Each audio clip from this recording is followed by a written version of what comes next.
Hello students, welcome to chemistry classes, BSc part first inorganic chemistry, first unit ionic solids हम कर रहे हैं। और आज का जो हमारा टॉपिक है that is solvation energy. Solvation energy का मतलब विलायकन ऊर्जा, और हम इसको कह सकते हैं जल योजन ऊर्जा भी, यानी हाइड्रेशन एनर्जी। आयनिक सॉलिड हम पढ़ रहे हैं, कोई भी आयन, सिंपल अपना फर्स्ट एग्जांपल अगर हम लें तो कॉमन एग्जांपल आयंस के केस में हम लेते हैं NaCl। NaCl को अगर हम वाटर में, लॉट्स ऑफ वाटर, अगर इसमें डिज़ोल्व करें तो ये क्या कन्वर्ट, हम अपने आयन में कन्वर्ट हो जाता है, ये अपने आयन में कन्वर्ट हो जाता है और सॉल्यूशन बनाता है। इसके लिए हम लिख देते हैं एक्वस विलियन, जलीय विलियन को क्या लिखते हैं, एक्वस सॉल्यूशन। तो ये एक्वस में कन्वर्ट हो जाता है, सॉलिड है उसको हमने डाल दिया लिक्विड में, मॉलिक्यूल फिक्स नहीं है तो हम ये लिख देते हैं एक्स। ठीक है, लॉट्स ऑफ मॉलिक्यूल्स होंगे, एक ग्लास ऑफ वाटर हमने लिया है, उसमें एक चम्मच भर के, एक स्पून हमने NaCl डाला है, तो कोई रेशो फिक्स नहीं है, लेकिन किसी भी रेशो में डालें, मतलब लास्ट उसका है कि 36 ग्राम इन 100 ml, ठीक है, जो उसकी सॉलिबिलिटी है मैक्सिमम। तो वहाँ तक हम कितना भी डालें सैचुरेटेड सॉल्यूशन से पहले, तो वो सब इसमें डिज़ोल्व हो जाते हैं। और डिज़ोल्व होने का सबका एक ही प्रोसेस है कि ये अपने आयन में टूट जाते हैं। तो आयन में टूटने के बाद या आयनाइजेशन होने के बाद ये डिज़ोल्व कैसे होते हैं, तो उसका जो मेन रीज़न है वो है वाटर का जो हम कह सकते हैं डाई इलेक्ट्रिक कांस्टेंट बहुत हाई है, या हम इसको हिंदी में बोलें तो ये होगा परावैद्युतांक। परावैद्युतांक, उच्च परावैद्युतांक होने के कारण या हाई डाई इलेक्ट्रिक कांस्टेंट होने के कारण जल में ये आयन आसानी से घुलते हैं। अब ये परावैद्युतांक क्या है, इसको एक बार हमें समझना होगा। तो एक लाइन में हम, क्योंकि इसे हम बार बार अभी हमारे यहाँ इस टॉपिक पे काम आएगा, तो पहले इसको एक लाइन में समझ लेते हैं कि जब किसी सॉल्यूशन में कोई सॉल्वेंट है और उसमें हम कोई सॉल्यूट डालेंगे, तो सॉल्वेंट के जो मतलब विलायकन है, विलायकन की एक प्रोसेस है, सॉल्यूशन है, तो सॉल्वेंट में जो सॉल्यूट डाला जाता है, मतलब वाटर में जब NaCl डाला जाता है, तो वो NaCl क्या हो गया, आयनाइज्ड हो गया, आयनाइज्ड हो गया। आयनिक फॉर्म में तो ये स्टेबल नहीं होगा, तो इससे वाटर के मॉलिक्यूल बाइंड होंगे और इसको उदासीन करने की कोशिश करेंगे। अभी हम आगे देखें किस तरह से ये न्यूट्रल होता है, न्यूट्रल उदासीन।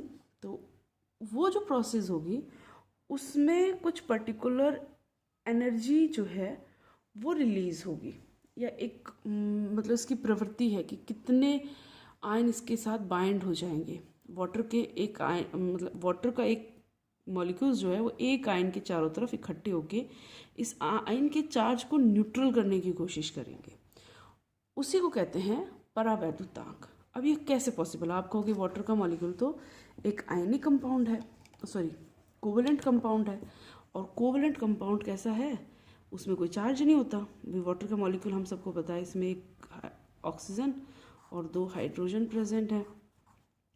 ऑक्सीजन के आउटर मोस्ट में 6 इलेक्ट्रॉन्स होते हैं, हाइड्रोजन में 1 इलेक्ट्रॉन होता है, ये इसके बीच में बॉन्ड बना रहे हैं, ये इसके लॉन पेयर्स हैं और ये इसके बॉन्ड पेयर्स हैं। इतना हमें पढ़ा हुआ है। अब इसमें जो है बॉन्डिंग जो हुई है ये 100% कोवेलेंट नहीं होती। इसमें क्या होता है, ऑक्सीजन की इलेक्ट्रोनेगेटिविटी काफ़ी ज़्यादा होती है और हाइड्रोजन की electronegativity as compare to oxygen काफ़ी कम होती है। तो ये जो बॉन्डिंग इलेक्ट्रॉन है ये शिफ्ट हो जाते हैं टूवर्ड द ऑक्सीजन, ऑक्सीजन की तरफ शिफ्ट हो जाते हैं, जिससे जो ऑक्सीजन और हाइड्रोजन का जो बॉन्डिंग है ये कोवेलेंट ना रह के पार्शली आयनिक हो जाती है, जिससे इस पर पार्शली एनाइन और हाइड्रोजन पे पार्शली कैटाइन, स्लाइटली मतलब हम कह सकते हैं कैटाइन चार्ज यहाँ आ जाता है। तो जो हाइड्रोजन का एक मॉलिक्यूल है उसको हम कुछ इस तरह से अगर हम लिखना चाहें तो ये कैसे होगा, पोलर हो गया, मतलब एक तरफ कैटाइन और एक तरफ एनाइन, एक तरफ कैटाइन एक तरफ एनाइन चार्ज आ गए, तो ये एक पोलर मॉलिक्यूल हो गया। अब ये पूरी तरह से आयनिक नहीं है, मतलब इसमें जैसे NaCl में एक आयनिक कंडीशन है कि ये प्लस है ये माइनस है, हम क्लियरली कह सकते हैं। और यूनिट चार्ज भी 1 यूनिट है। यहाँ 1 यूनिट चार्ज नहीं है, चार्ज स्लाइटली है, कंप्लीट नहीं है। तो ये एक पोलर है, ठीक है, पोलर है, चार्ज है, दोनों साइड है, पर यूनिट चार्ज नहीं है, लेस देन यूनिट चार्ज है। क्यों जनरेट हुआ है? जनरेट हुआ है क्योंकि जो बॉन्डिंग एटम्स हैं उनकी इलेक्ट्रोनेगेटिविटी में डिफरेंस है। जनरेट हुआ है क्योंकि बॉन्डिंग जो एटम है उनकी इलेक्ट्रोनेगेटिविटी, हिंदी में इसको हम बोल सकते हैं विद्युत ऋणता।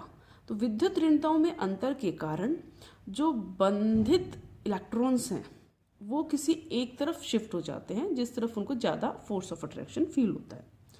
तो इसकी वजह से इनके बीच में जो बॉन्ड है वो पूरी तरह से कोवलेंट नहीं रह पाता। ये तो वाटर के केस में हम समझ लेते हैं, सबसे पहली चीज़ें। इसी से आगे हम इसको सॉल्यूशन को समझ पाएंगे। अब जब इसमें NaCl आएगा तो NaCl किस में कन्वर्ट हो जाएगा? Na+ और Cl- में। ये Na+ और Cl- क्या होंगे? वाटर के मॉलिक्यूल से बाइंड हो जाएंगे। प्लस है तो माइनस वाला यानी ऑक्सीजन इस तरफ आएगा, पूरा नहीं है तो ये पूरी तरह से इसको एक मॉलिक्यूल जो है वो न्यूट्रल नहीं कर सकता। यहाँ बहुत सारे जितने एज पर पॉसिबल हैं इसकी सरफेस पे अकॉर्डिंग टू चार्ज ये इसके चारों तरफ आ जाएंगे। अगर चार्ज ज़्यादा है, सरफेस कम है, जैसे कैटायन में अगर प्लस चार्ज हम बढ़ाते जाएंगे तो साइज ऑब्वियसली डिक्रीज होगा, तो ये सेकेंड लेयर भी आ सकती है। मतलब चार्ज, फोर्स ऑफ अट्रैक्शन अगर चार्ज ज़्यादा होगा तो ऐसा नहीं सिर्फ एक बार ही आएंगे, ये और भी आ सकते हैं, ठीक है। वो डिपेंड करेगा चार्ज कितना है, साइज कितना है उस पर। और क्लोरीन में ये इसका पॉजिटिव वाला हिस्सा क्लोरीन की तरफ आ जाएगा इस तरह से, ओके। ये इसको इस तरह से कवर कर लेगा। और यहाँ भी अगर चार्ज ज़्यादा होता है तो सेकेंड लेयर आ सकती है। तो ये क्लोरीन को पोलर सॉल्वेंट में जो केटायन वाला पोल है, मतलब पॉजिटिव चार्ज पोल है, वो कवर कर लेता है। यहाँ हम एग्जांपल ले रहे हैं वाटर का। तो इस तरह से ये क्या करेंगे, Na और Cl को अलग कर देते हैं।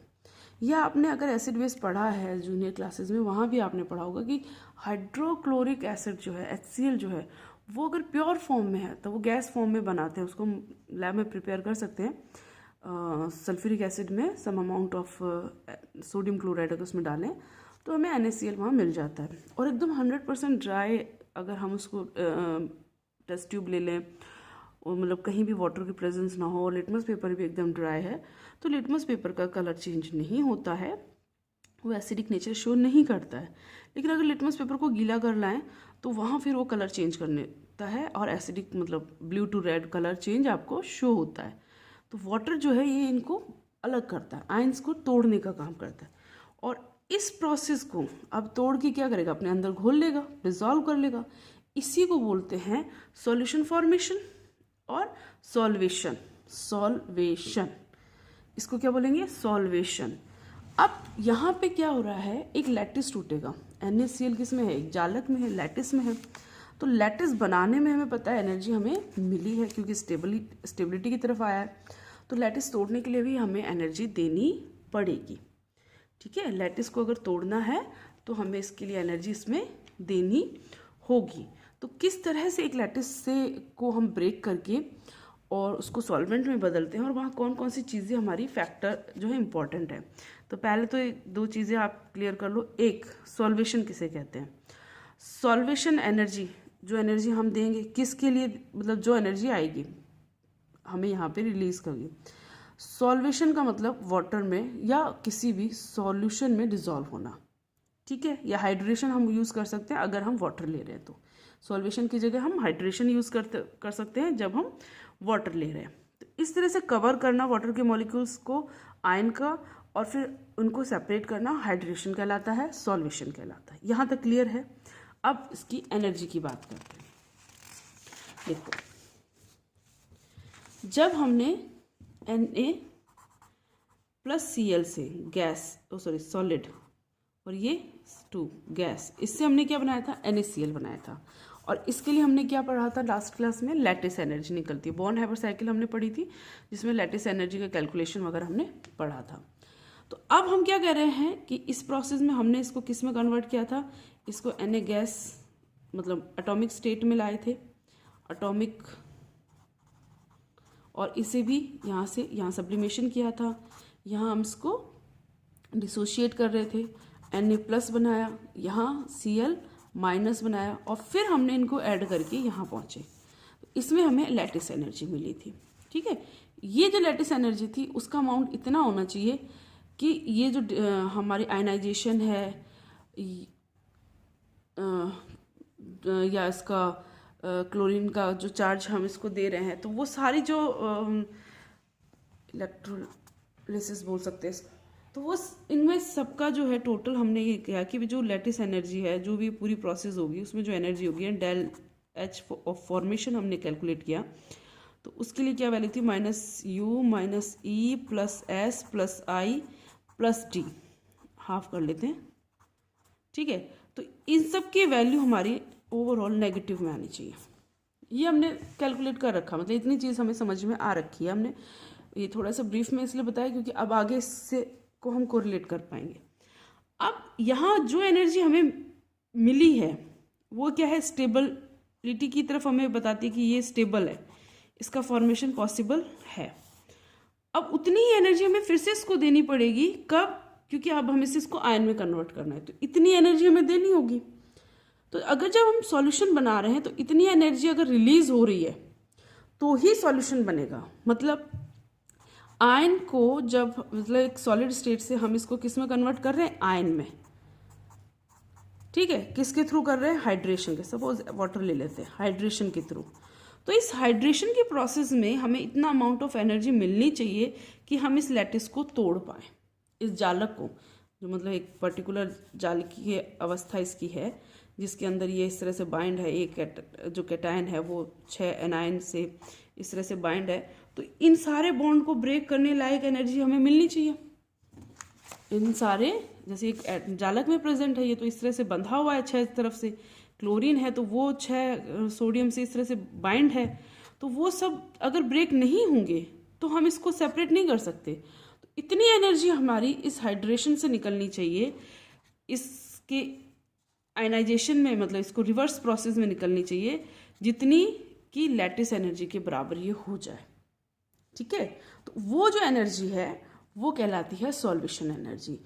निकलेगी एनर्जी, क्यों निकलेगी, कारण है, अमाउंट चेंज हो सकता है, डिपेंड करता है कंपाउंड टू कंपाउंड और सॉल्वेंट टू सॉल्वेंट, क्योंकि ये किससे हो रहा है, अपने अपोजिट चार्ज आयन से बाइंड हो रहा है। भाई इस पर भी स्लाइटली नेगेटिव है, इस पर भी स्लाइटली नेगेटिव है, इस पर भी स्लाइटली, तो इनके बीच में फोर्स ऑफ अट्रैक्शन काम करेगा, और जब फोर्स ऑफ अट्रैक्शन काम करेगा तो some amount of energy release होगी। तो जो एनर्जी रिलीज होगी उसी को तो हम हाइड्रेशन एनर्जी कह रहे हैं। तो वो जो एनर्जी है उसका अमाउंट कितना होना चाहिए, कंडीशन यहाँ है, ये है कि ये जो एनर्जी यहाँ से निकल रही है उस एनर्जी का अमाउंट इसकी जालक ऊर्जा के बराबर या उससे ज़्यादा होना चाहिए, तभी ये वाटर में डिजॉल्व होगा। डिजॉल्व होने की कंडीशन यही है कि इससे ज़्यादा, जितनी ज़्यादा अमाउंट निकलेगा उतना ज़्यादा इसका सॉल्यूशन हो, सॉल्वेंट मतलब सॉल्यूट सॉल्वेंट में डिजॉल्व होगा, सॉल्यूशन उतना ही ज़्यादा होगा, सॉल्युबिलिटी हम कह सकते उतनी ही ज़्यादा होगी। तो 2 डेफिनेशंस हैं। पहली चीज़, हाइड्रेशन किसको कहेंगे, जल के अणुओं द्वारा किसी आयन को इस प्रकार घेर लेना कि वो अपने आयनिक कंपाउंड से अलग हो जाए और एक आइसोलेटेड गैसेस स्टेट में आ जाए आयन, उसको तो बोलेंगे हम जल योजन ऊर्जा। और विलायकन ऊर्जा किसे बोलेंगे, 1 ग्राम मोल गैस, मतलब 1 gram of mole gases ion, gases ही कहलाएंगे आयन क्योंकि आइसोलेटेड है, गैसेस आयन को सॉल्वेंट में सॉल्युबल करने के लिए या सॉल्वेंट में डिजॉल्व करने पर जो एनर्जी रिलीज होगी, हिंदी में बोले 1 ग्राम मोल गैसीय आयन को किसी विलायक में विलय करने पर मुक्त ऊर्जा को उस आयन की सॉल्वेशन एनर्जी कहेंगे।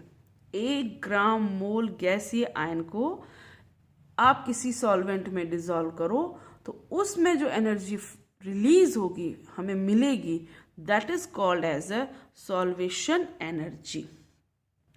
It must be a exothermic process.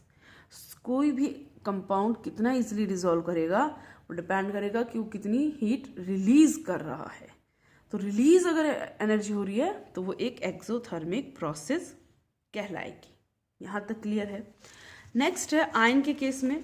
Ion के केस में कौन कौन से फैक्टर काम करते हैं? तो एक जो फैक्टर जो है यहाँ पे सॉल्युबिलिटी के लिए फैक्टर अफेक्टिंग हम कह सकते हैं जो काम करेंगे। तो फर्स्ट जो फैक्टर होगा वो होगा नेचर ऑफ सॉल्वेंट। मतलब कौन कौन सी चीज़ें हैं जो ये डिसाइड करेंगी कि कितना अच्छा सॉल्युबल है और नहीं। तो पहली चीज़ है नेचर ऑफ सॉल्वेंट। सॉल्वेंट का नेचर कैसा है, इसके लिए एक सिंपल सा आप चीज़ याद रखना। एक सिंपल सी लाइन है, समान समान में घुलता है, लाइक डिजॉल्व लाइक। जो जैसा है उसी के साथ रहना पसंद करता है। जैसे आप भी ऐसे फ्रेंड बनाना पसंद करोगे जो आपके जैसे हैं। आप पढ़ाकू टाइप के हो तो पढ़ाकू टाइप के फ्रेंड्स बनाते हो। आपको मूवीज़ का शौक है तो आप मूवीज़ देखने वाले फ्रेंड्स बनाना पसंद करते हो। ठीक है। आपको घूमना पसंद है तो आप ऐसे दोस्त बनाते हो जो आपके साथ घूमने जाना चाहिए, यानी उनको भी नेचर होना चाहिए कि वो घूमना पसंद करें, ट्रैवलिंग इंजॉय करें। ओके। तो same condition with the compound, जो जैसा है वह उसी के साथ रहना पसंद करता है, लाइक डिजॉल्व लाइक। तो आयनिक कंपाउंड, इसके हम समझते हैं केमिस्ट्री के बेसिस पे, वो तो क्या कहेगा कि जो आयनिक कंपाउंड है वो आयनिक सॉल्यूशन में डिजॉल्व होंगे, और जो नॉन आयनिक है यानी कि जिनमें चार्ज नहीं है, पोलराइजेशन नहीं है, वो नॉन आयनिक में ही डिजॉल्व होंगे। जैसे वाटर जो है वो एक बहुत अच्छा यूनिवर्सल सॉल्वेंट हम इसको बोलते हैं, बहुत अच्छा सॉल्वेंट है।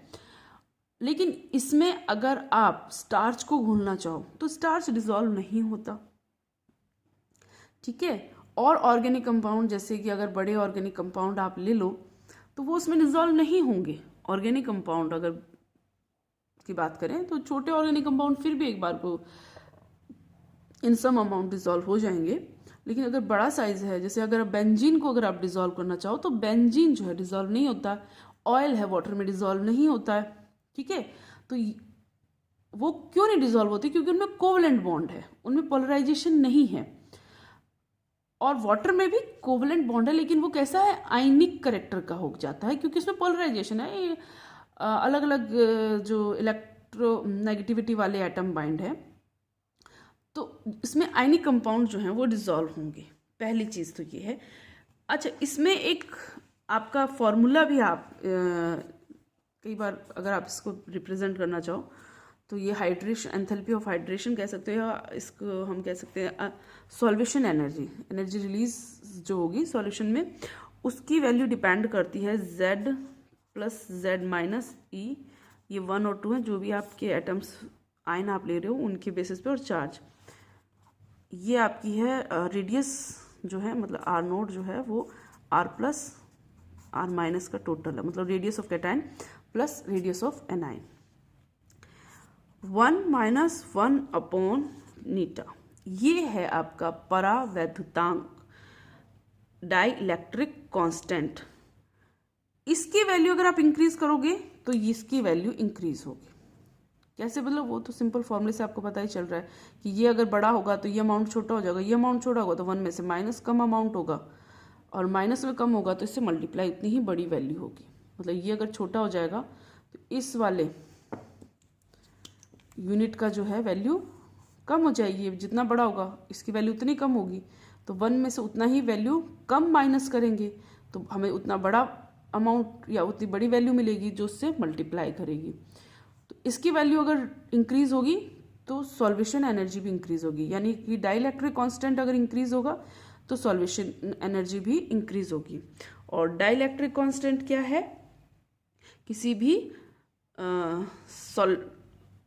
सॉल्वेंट में अगर सॉल्यूशन हम बना रहे हैं तो उसमें आयन्स को न्यूट्रल करने के लिए, आयन को न्यूट्रल करने के लिए की जो टेंडेंसी है वो उसकी डाइइलेक्ट्रिक कांस्टेंट है।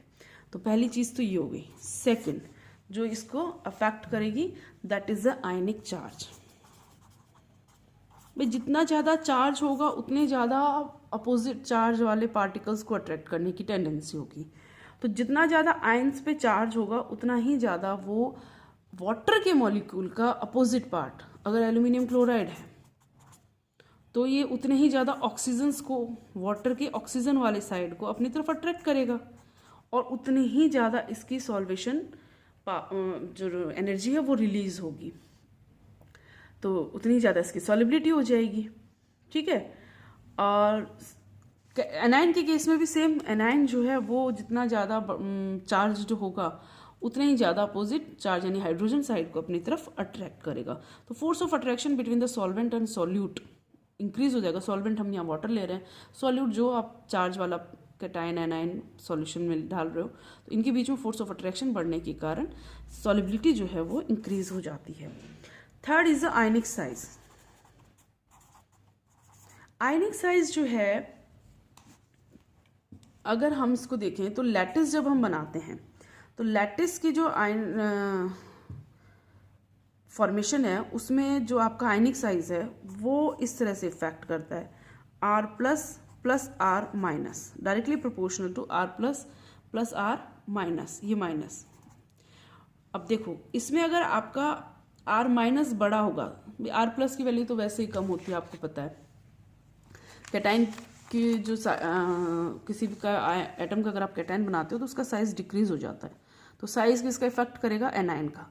एनाइन का साइज अगर बड़ा है तो लैटिस एनर्जी कम होगी, एनाइन का साइज अगर बड़ा है तो लैटिस एनर्जी कम होगी। लेकिन हाइड्रेशन एनर्जी या सॉल्वेशन एनर्जी के केस में क्या है, ये फैक्ट तो रेडियस से ही होगा, ऑब्वियस है, आयनिक साइज हम पढ़ रहे हैं तो रेडियस से ही होगा।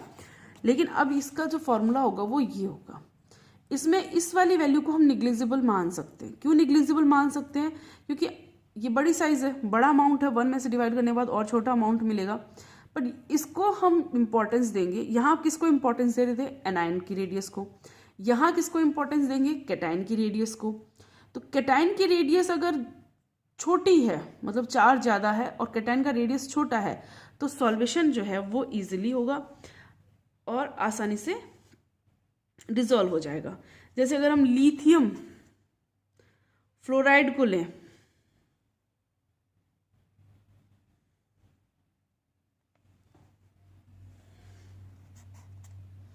और लिथियम आयोडाइड ले लेते हैं, ये दो एग्जांपल ले लें, इनसे समझते हैं इसको। लिथियम आयोडाइड के केस में क्या है, यहाँ आयोडीन की रेडियस बहुत बड़ी है, ठीक है, तो ये इफेक्ट करेगी और इसमें लैटिस एनर्जी जो है वो इसकी डिक्रीज हो जाएगी, ऑब्वियसली डिक्रीज होगी, तो इसकी सॉलिबिलिटी इंक्रीज हो जाएगी।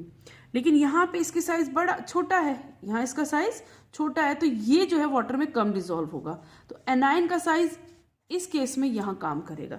ऐसे आप कैटाइन का एग्जाम्पल लेके दे सकते हो कि लिथियम की बजाय आप सीजियम ले लो, तो सीजियम में जो सॉलिबिलिटी है वो as compare to anion lithium ज़्यादा होनी चाहिए, ठीक है। ये एक, या फिर आप एक और एग्जांपल इसकी कर लेते हैं, साइज ऑफ, आप मैग्नीशियम ले लो, ये मैग्नीशियम जो है, एंड सेकंड आप ले लें, चलो इसी का ये ले, sulphate, calcium, strontium and beryllium, sulphate sulphate sulphate. अब इसकी सॉलिबिलिटी हम देखें तो ऑब्वियसली इससे इसकी साइज बड़ा हो रहा है, साइज बड़ा हो रहा है तो हम क्या कहेंगे कि इसकी सॉलिबिलिटी इस तरह से काम करेगी, ठीक है। इसका साइज, कैटाइन का साइज बड़ा होने के कारण इसकी सॉलिबिलिटी कम होगी, और यहाँ कैटाइन का साइज छोटा होने के कारण इनकी सॉलिबिलिटी ज़्यादा होगी। ये चीज़ें आपको सॉलिबिलिटी वाली जो है वो अपने प्रैक्टिकल्स में भी, जब हम सेपरेशन करते हैं कैटाइन और एनाइन का, भाई कौन से ग्रुप में कौन कौन से होंगे, तो जो लास्ट ग्रुप में जाके ये बेरिलियम, स्ट्रोंशियम और ये हम सेपरेट करते हैं, तो उसमें भी इनकी स्टेप बाइज, कैल्शियम सबसे पहले होता है, फिर स्ट्रोंशियम को, फिर लास्ट में बेरिलियम में, ग्रुप 4 में, ग्रुप 5 में इनको जब हम सेपरेट करने लगते हैं तो वो इनकी सॉलिबिलिटी के बेस पे है। अच्छा, इसमें भी एक अपवाद है, वैसे केमिस्ट्री जो है उसमें काफ़ी अपवाद हैं और क्वेश्चन वहीं से पूछा जाता है, ये बड़ा इंटरेस्टिंग है। तो जो असेप्शन है दैट इज़ इम्पॉर्टेंट। अब यहाँ अगर हम इसको देखें, lithium fluoride, sodium fluoride, potassium fluoride, rubidium fluoride and caesium fluoride. ठीक है, ये फर्स्ट ग्रुप के। अब इसके अकॉर्डिंग चले हम, इसके अकॉर्डिंग आयनिक साइज के अकॉर्डिंग। तो हम क्या कहेंगे भी, जिसका साइज सबसे छोटा है वो बहुत अच्छा सॉल्वेंट होगा, और जिसका कैटायन का साइज बड़ा है वो बैड सॉल्वेंट होगा। ठीक है, तो हम जो बनाएंगे वो कैसे बनाएंगे, हम कहेंगे कि इसकी सॉलिबिलिटी का जो ऑर्डर है वो ये होगा, लेकिन एक्चुअल में होता ये है रिवर्स, ये ऑर्डर होता है। मतलब मैक्सिमम सीजियम फ्लोराइड सॉलेबल है और मिनिमम लिथियम फ्लोराइड सॉलेबल है। इसको कैसे समझाया गया है, इसको ये कहा गया है कि अगर एंट्रोपी, चेंज इन एंट्रोपी अगर आपका हाई है, चेंज इन एंट्रोपी अगर हाई है हाइड्रेशन एनर्जी से, ठीक है, तो सॉलिबिलिटी जो है वो इंक्रीज होगी, सॉलिबिलिटी इंक्रीज होगी, चाहे आप कैटायन का साइज बढ़ाओ या कम करो। कैटायन का साइज बड़ा होने पर भी एंट्रोपी चेंज अगर ज्यादा है तो सॉलिबिलिटी ऑटोमेटिकली इंक्रीज होगी। तो इस केस में क्यों है इसकी सॉलिबिलिटी ज्यादा, क्योंकि यहाँ एंट्रोपी चेंज जो है वो हाई है एज कंपेयर टू लिथियम इसके, तो यहाँ एंट्रोपी चेंज लो है, इस वजह से इसकी सॉलिबिलिटी ज्यादा है, इसकी कम। ये चीज याद रखना, ये वाला एग्जांपल आपको इंपॉर्टेंट स्टार लगा के लिख लेना, क्योंकि हम क्या करेंगे, हम पढ़ेंगे साइज के अकॉर्डिंग। आयनिक साइज अगर बढ़ता जाता है, क्योंकि लॉ यही है कि आयनिक साइज अगर बढ़ेगा, कैटायन का साइज अगर बढ़ेगा तो सॉलिबिलिटी डिक्रीज होगी। हम ऊपर इस चीज को समझा चुके हैं, प्रैक्टिकल्स में भी इस चीज को हम बता चुके हैं। लेकिन in case of the first orbit S1 अगर ग्रुप को लेते हैं तो ये उल्टा चलता है, और उसको हम समझाते हैं चेंज इन एंट्रोपी से। तो ये इंपॉर्टेंट है, इसको ध्यान रख लेना। ठीक है, नेक्स्ट जो है दैट इज अ पोलराइजेशन या पोलराइजेबिलिटी। ये आपका फोर्थ पॉइंट हो गया, पोलराइजेबिलिटी ऑफ एनाइन। एनाइंस का केस में क्या होता है, एक कैटायन है, उसके साथ में एक एनायन, आयनिक कंपाउंड में आयनायन का साइज बड़ा होगा, उसके बाहर ये इलेक्ट्रॉन चक्कर लगा रहे हैं। ठीक है, ये जो बाहर वाले इलेक्ट्रॉन है ये इस कैटायन से अट्रैक्ट होते हैं, ये क्या होंगे, अट्रैक्ट होंगे, इसकी तरफ मूव करेंगे। जब ये इसकी तरफ मूव करते हैं तो इसका साइज कुछ इस तरह से हो जाता है, डिस्ट्रॉयड साइज स्ट्रक्चर बोलते हैं इसको। इसका जो स्ट्रक्चर है वो डिस्ट्रॉयड हो जाता है, ऐसा हो जाता है। तो इसको क्या बोलते हैं, ये जो प्रॉपर्टी है इसको बोलते हैं polarising power for of cation. Cation कितना पोलराइज कर लेता है, तो कैटायन के केस में क्या बोलेगी, पोलराइजिंग पावर। और एनायन में कितना पोलराइज होने की टेंडेंसी है, तो वो कहलाएगी पोलराइजेबिलिटी। तो अगर पोलराइजेबिलिटी ज्यादा है तो उसकी जो सॉलिबिलिटी है वो कम हो जाएगी, क्योंकि पोलराइजेबिलिटी के कारण कोवलेंट कंपाउंड में कोवलेंसी के करेक्टर बढ़ जाएंगे, मतलब सहसंयोजी गुण बढ़ जाएंगे, और सहसंयोजी गुण बढ़ने के कारण आयनिक करेक्टर कम हो जाएंगे। तो सॉलिबिलिटी क्या, वो आयनिक करेक्टर पे डिपेंड कर रही है, तो यहाँ पे सॉलिबिलिटी डिक्रीज हो जाएगी। ठीक है, टॉपिक काफी लंबा हो गया, चलो इसको बाइंड अप करते हैं। दो और इसके फैक्टर देख लेते हैं, फिर इसको बाइंड अप करते हैं।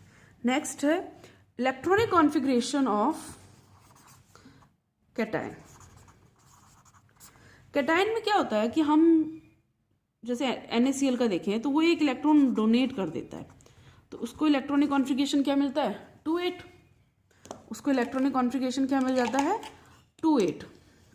लेकिन हम अगर देखें सिल्वर को या कैल्शियम प्लस को या लेड को Pb या मरकरी के केस में, तो ये जब अपना आउटर मोस्ट सेल का इलेक्ट्रॉन डोनेट करते हैं तो इनको जो इलेक्ट्रॉनिक कॉन्फ़िगरेशन मिलता है वो मिलता है NS2 NP6 और N-1, सॉरी N, वो तो निकल गया, N, ये सारे N के, माइनस वाला सबसे बाहर D10, बाकी ये N-1 वाले ही हैं सारे, एक अंदर ऑर्बिट वाले हैं, और जो NS का है वो तो निकल ही जाता है, तो 0 हो जाता है।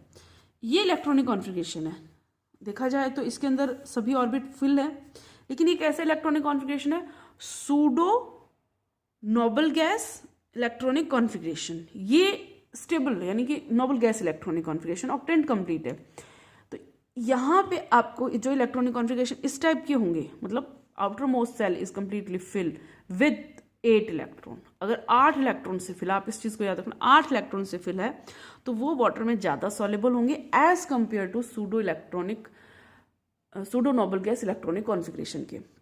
मतलब आभासी अक्रिय गैस विन्यास वाले जो हैं, यानी डी वाले समझ लो, उनके कंपैरिजन में जो अक्रिय गैस इलेक्ट्रॉनिक विन्यास वाले हैं उनमें सॉल्युबिलिटी ज़्यादा होगी। And the last but very important, that is called as a common ion effect. समान को घोलता है, लेकिन अगर समान आयन है तो वो दूसरे को घोलने में कमी भी करता है। जैसे HCl और NaCl, दोनों में ही Cl है, लेकिन इसकी सॉल्युबिलिटी ज़्यादा एज कम्पेयर टू NaCl के। ठीक है, तो किसी सॉल्यूशन में अगर हमने पहले से HCl डाल रखा है तो NaCl उसमें कम डिजॉल्व होगा। मतलब NaCl वैसे बहुत अच्छा सॉल्युबल है वाटर में, बहुत अच्छा वाटर में सॉल्युबल है, लेकिन अगर उस वाटर में हमने थोड़ा एसिड डाल रखा है, HCl डाल रखा है, जिसमें Cl- आयन प्रेजेंट है और इसमें भी Cl- आयन है, तो उस केस में क्योंकि कॉमन आयन इफेक्ट यहाँ काम करेगा और ये इस वाटर में डिजॉल्व नहीं होगा। ठीक है, ये आपका जो टॉपिक है ये कंप्लीट होता है। सॉल्वेशन एनर्जी, सॉल्वेशन एनर्जी में किस तरह से डिजॉल्व होते हैं। अपोजिट चार्ज आयंस पहले अपने आयन में टूटेंगे। कब टूटेंगे? जब उसको वाटर के मॉलिक्यूल कवर कर लेंगे। और कब डिजॉल्व होंगे? जब इसकी हाइड्रेशन एनर्जी जो है, वाटर में डिजॉल्व होने वाली एनर्जी, वो इसकी लैटिस एनर्जी से ज़्यादा होगी, तभी ये वाटर में, जितनी ज़्यादा होगी उतने ज़्यादा ये वाटर में डिजॉल्व होंगे। ठीक है, फैक्टर अफेक्टिंग क्या होगा? नेचर ऑफ सॉल्वेंट, सॉल्वेंट कैसा है, like dissolve in like. Ionic charge, जितना ज़्यादा चार्ज होगा उतने ही वाटर के मॉलिक्यूल्स को अपनी तरफ ज़्यादा अट्रैक्ट करेगा। आयनिक साइज जो है, लैटिस में केस में जो है एनाइन का साइज इंपॉर्टेंट हो जाता है, और हाइड्रेशन एनर्जी में कैटायन का साइज इंपॉर्टेंट हो जाता है। लेकिन इसमें फिर एक्सेप्शन है, in case of S1 group, मतलब जो आपकी एल्काइल मेटल्स हैं उनके केस में ये उल्टा हो जाता है, कारण एंट्रोपी चेंज। ठीक है, एंड पोलराइजेशन, मतलब पोलराइजेबिलिटी, जितना ज़्यादा एनाइन का साइज बड़ा होगा। अच्छा, इसको आप इसी तरह समझा सकते हो कि एनाइन का जो साइज है, जैसे इसका एग्जांपल हम लें तो AgF से लेकर AgI तक हम जाएं तो सॉल्युबिलिटी कैसी होगी? इंक्रीज होती जाएगी। सॉल्युबिलिटी जो है आपकी, सॉरी उल्टा है, ये सॉल्युबिलिटी डिक्रीज होगी, पोलराइजेबिलिटी इंक्रीज होगी। तो ये तो डिजॉल्व होगा और ये डिजॉल्व नहीं होगा, ये डिजॉल्व होगा और ये डिजॉल्व नहीं होगा फ्लोराइड के केस में, क्योंकि फ्लोराइड का साइज छोटा होगा तो कैटायन उसको कम पोलराइज कर पाएगा। आयोडीन का साइज बड़ा होगा तो कैटायन उसको इजीली पोलराइज कर पाएगा, कोवेलेंसी कैरेक्टर आ जाते हैं। एंड द लास्ट जो है आपका, that is electronic configuration of cation. मतलब सूडो अगर है तो सॉल्युबिलिटी कम होगी, और real Nobel gas electronic configuration है कैटायन का तो सॉल्युबिलिटी ज़्यादा होगी। एंड कॉमन आयन इफेक्ट, अगर ऑलरेडी उसमें उसी चार्ज के आयन से, नॉट ओनली चार्ज बल्कि आयन भी वही अगर प्रेजेंट है तो सॉल्युबिलिटी कम हो जाएगी। Okay, thank you, have a nice day.